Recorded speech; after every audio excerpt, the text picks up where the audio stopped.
One of the things I don't know if I don't know if it's in the CARES bill or if they already had this kind of in place before. I think it might have been in the CARES bill.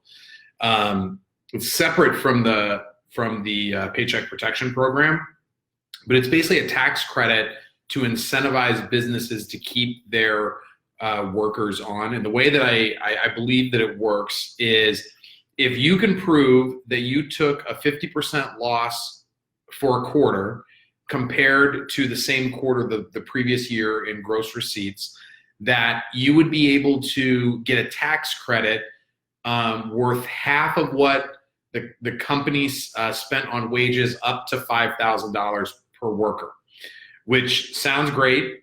So I would imagine because most people have really, other than maybe like in Seattle or New York, most people have only been really affected these last couple of weeks. Maybe they've been affected longer, but because we're at the very end of the first quarter, I would guess that most people are not going to hit that 50% threshold. So this would probably be going forward. So the Paycheck Protection Program is something you can take advantage of right now. So you wouldn't know if you lost 50% or not in the second quarter until the second quarter was up. So with this tax credit, you're not able to get other special SBA loans with it.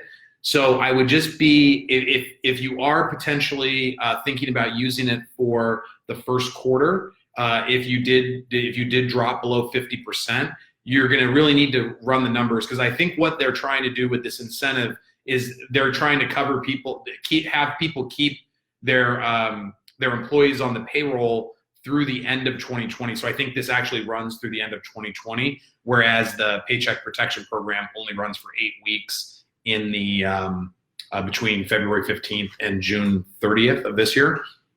So just be very careful. Just make sure you read all the fine print on that one, because what I'm reading is that is not compatible with potentially a disaster loan or the Paycheck Protection Program. And I think both of those are probably a better deal than the tax credit is for most offices, because they really need that help now versus a tax credit potentially in the future. So just wanted to drop that in. I haven't heard a lot of people talking about it or asking questions about that particular program, but I think to stay focused on the Paycheck Protection Program for right now, and then the disaster loans if you need any help with your overhead other than what is covered in the Paycheck Protection Program, because you can't.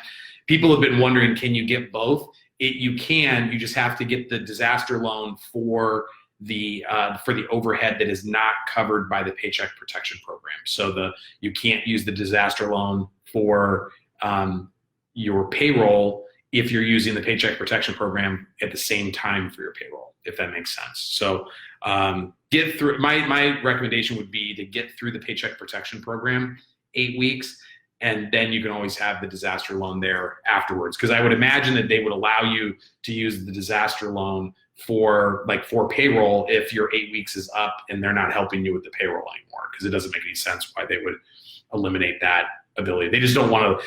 They don't want people double dipping. So that's really you got to think of like what the purpose of this is. What's the spirit of the law? They just don't want people double dipping. So hopefully that helps.